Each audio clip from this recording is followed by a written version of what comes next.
Welcome to the Fourth Down Podcast. I'm your host, Alex, and today we're going to be doing our first Week 1 power rankings of the 2025 NFL season. Now, as the time is recording, football is officially back. We got the Dallas Cowboys taking on the Philadelphia Eagles tonight. It is banner night for the Eagles. And let's just jump right into this, man. It's exciting day to be a football fan.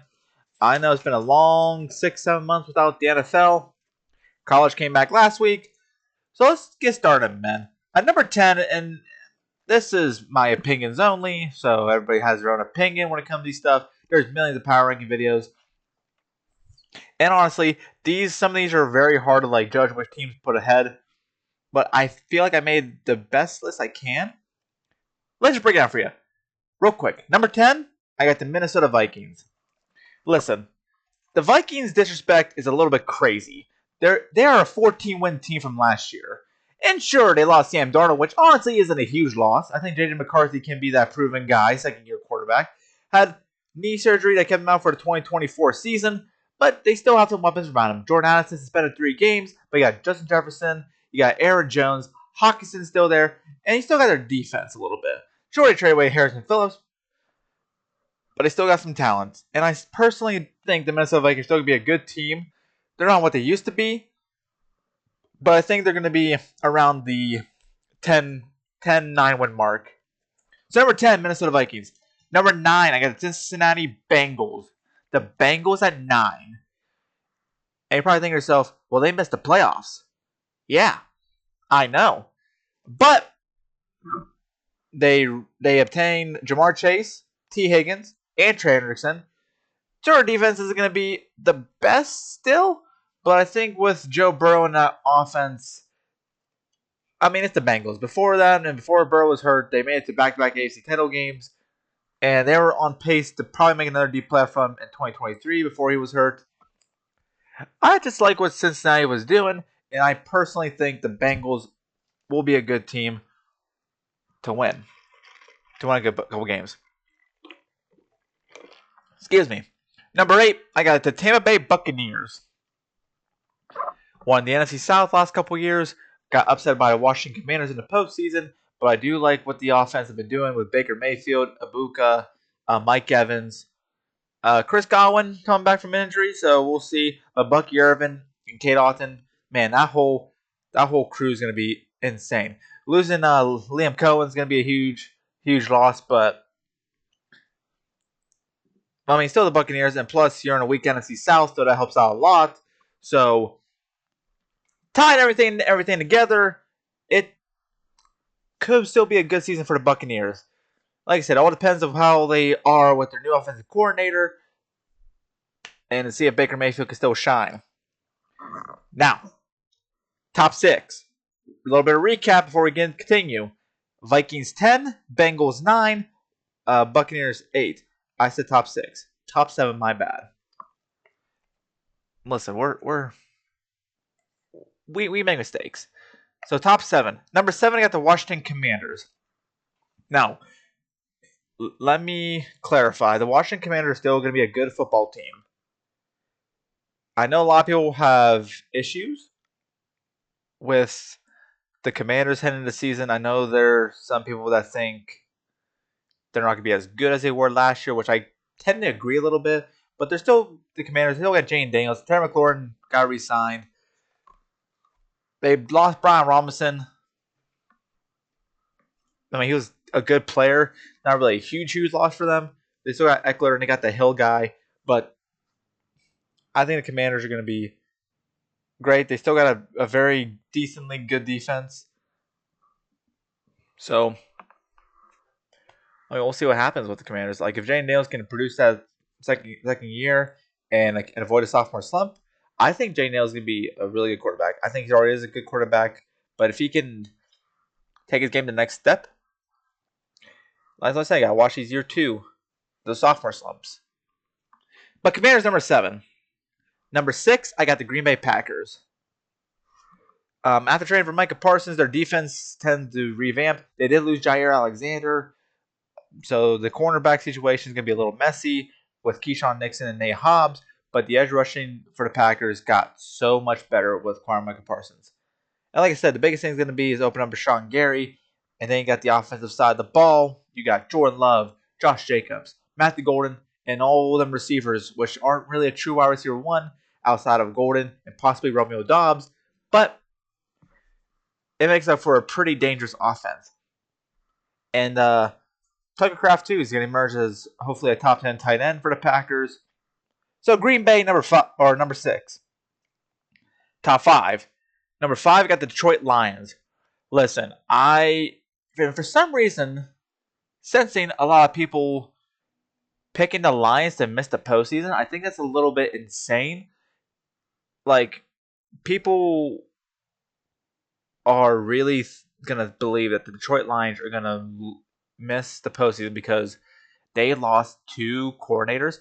Ben Johnson can make an argument for Aaron Glenn. I know they had a lot of players on IR, defensive trouble, but were the Lions really that good of a defense with Aaron Glenn, defensive coordinator? Like, really? So, losing him isn't as important as losing Ben Johnson. I mean, Ben Johnson was a mastermind with play calling. Not saying losing Aaron Glenn was important also, but not as important as the offense. I think they'll still be fine. They still got Jared Goff and the players that make that team. And Dan Campbell's probably going to call the plays a little bit. So, like I said, they're too talented to miss the postseason. I think they're still going to win the NFC North, in my opinion. They're still the Detroit Lions. They lost 2 of their offensive line, which could hurt them a little bit, but I think, honestly, they're fine. And if you don't think so, then leave a like on this video. Okay? So, Lions at 5. Now we'll go to the top 4. And I will say, too, there might be a team I'm missing with these power rankings. But here we go. Number 4, I got the Buffalo Bills. Josh Allen, another stellar season, MVP season, only to lose to Mahomes and the Chiefs. Lost to Amari Cooper. Really wasn't that big of a loss. They didn't really use him much. But they re-signed Shakir. They lost Von Miller on the defensive side of the ball. We're just a locker room experienced guy. That's hard to lose. I mean, you re-signed James Cook, which is huge for them, too, to keep their running game going. I think as long as you have Josh Allen on the offensive side of the ball, it's like Aaron Rodgers with receivers. You put them with any receiver, I think they're going to be good. So, they got Jordan Poyer back, which helps the Bills' defense a little bit. But we'll just have to see what the Buffalo Bills are made of as we approach the rest of the season. But the Bills are number 4 on my list. Real quick before we head in the top 3, I got the Vikings 10, 9, Bengals, Bucks at 8, Commanders 7, Packers 6, Lions 5, and Bills 4. Top 3. Kansas City Chiefs at number 3. Listen, after the Eagles won a Super Bowl and they beat the hell out of the Chiefs, people were saying, oh, it's the end of the dynasty. It's the end of the Chiefs. The Chiefs' reign is over. It is what it is. Like, the Chiefs are done. Mahomes is done. That's a bunch of baloney. You still got Patrick Mahomes, who's the best quarterback in the NFL and projected to be the greatest quarterback of all time. He is not the greatest quarterback of all time. He is projected to be. Tom Brady will always be the greatest quarterback of all time. But that's beside the case. You still got Mahomes. You still got Pacheco. Rashid Rice is suspended for 6 games, so that could hurt the productivity. But Xavier Worthy and company. Then you got the defense side. You got Chris Jones, Trent McDuffie. There was another rusher. I can't think of his name right about. I think it was 56. People know what I'm talking about. The guy from Purdue. He's good. Again, great. And you still got Steve Spagnuolo, who is a terrific defensive coordinator. Like I said, the Chiefs are fine, and Andy Reid's obviously a mastermind now. So, Chiefs are fine at 3. All right, number 2. Number 2, I got the Baltimore Ravens. I am very high on the Ravens this year. I think the Baltimore Ravens are the most talented team in the NFL with Lamar Jackson, Derrick Henry. Just them 2 alone, I feel like, can help this offense so much. Now, you could probably say the receiving core could be a bit of an issue, but they did get DeAndre Hopkins, which you guys getting a little older, but just having that veteran leadership in the locker room helps out a lot. You got Zay Flowers, Mark Andrews, Isaiah Likely, and then on the defensive side of the ball, you got Roquan Smith, re-signed Kyle Hamilton, who was a stud. Just amazing. Like Marlon Humphrey's a stud too. Just a couple guys like on the defensive side of the ball, which is helpful. And they also acquired Jair Alexander too at a corner position, so their cornerbacks are pretty good for the long run, and especially with safety with Kyle Hamilton. And now number one, is it a shocker? The Philadelphia Eagles. Reigning Super Bowl champs, Saquon Barkley. Jalen Hurts, lost a couple guys in the offseason, but it feels like they didn't really lose anybody at all. Just the Eagles alone in the past like 6-7 years have been the most aggressive out of pretty much any team. You know, they signed Saquon, they traded for AJ Brown. They did this, they did that. The Eagles are looking to repeat and looking to become a dynasty. Like, this is a darn good roster. And Nick Sirianni's proved himself being an elite head coach. And Jalen Hurts has proven to be an elite quarterback. Sure, there's some questions with the Philadelphia Eagles heading into the season, how the defensive line hold up. I mean, you still got Jalen Carter and a bunch and the other guys, but and who knows, Super Bowl hangover maybe. But I don't think anything's going to be a problem with the Philadelphia Eagles. I think they're still going to be the best team in the NFC. They could potentially be the number 1 seed. I don't see them any going lower to 2 seed, to be honest. Like I said, you got teams like Detroit, Green Bay.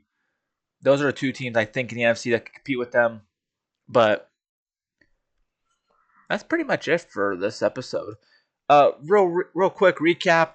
Number 10, Vikings. Bengals at 9. Buccaneers at 8. Commanders 7. Packers at 6. Lions at 5.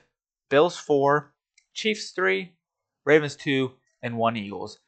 Those are my power rankings for week 1 of the NFL season. Wanted to make a quick video real quick for the season starts tonight. Won't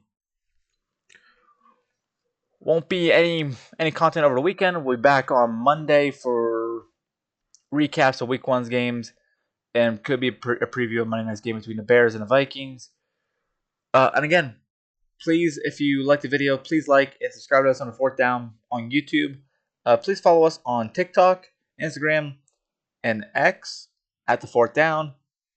And thank you so much for watching. Have a great rest of your day. Enjoy some football tonight. Bye.